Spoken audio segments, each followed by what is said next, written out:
Outdoor education, typically a method that involved field trips, class activities, and interactive tasks for children. However, as the coronavirus has forced education systems into remote, hybrid, and online learning models, this seemed to be a topic of the past.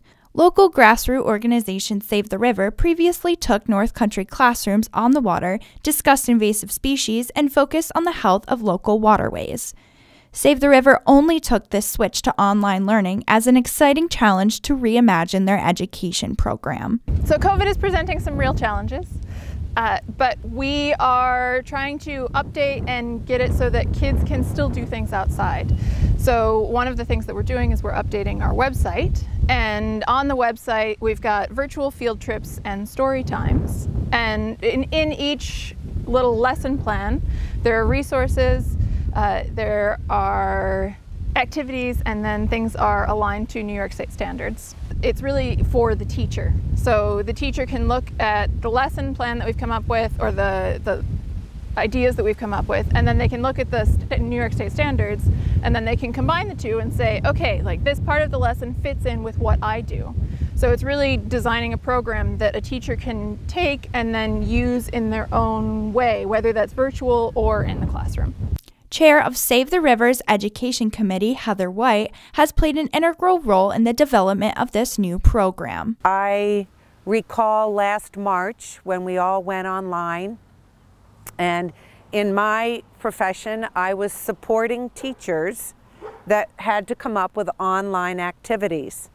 And I spent a lot of time myself going to different websites, locally and nationally, to get ideas to share with teachers.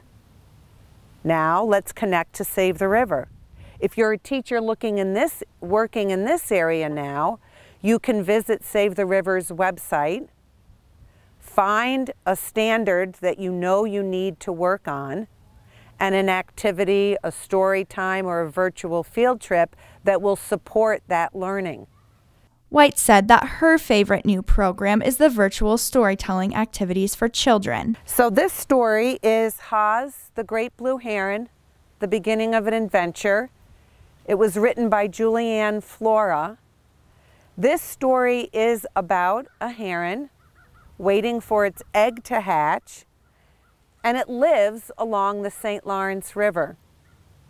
This story gives many opportunities for thinking about empathy, about caring for the nature around you and your loved ones. But why focus education on water and nature? Well, embedded right in Save the River's mission is education. So all of these educational opportunities is fulfilling the mission. Caring about the water we all live near or travel to visit is important. It's a resource that we all live with every day, and we all are fortunate enough to live in this area where we have the lake, we have the rivers, we have the streams, and being able to drink that water is really important. So we want to make sure that both the adults and the kids understand that what's in that water is what goes into our bodies. And so, you know, learning about it means that then you can take some small step to protecting that resource. Save the River's new online Reimagining education program will be available to teachers all across the North Country. For ABC 50 Now, I'm Isabella Colello.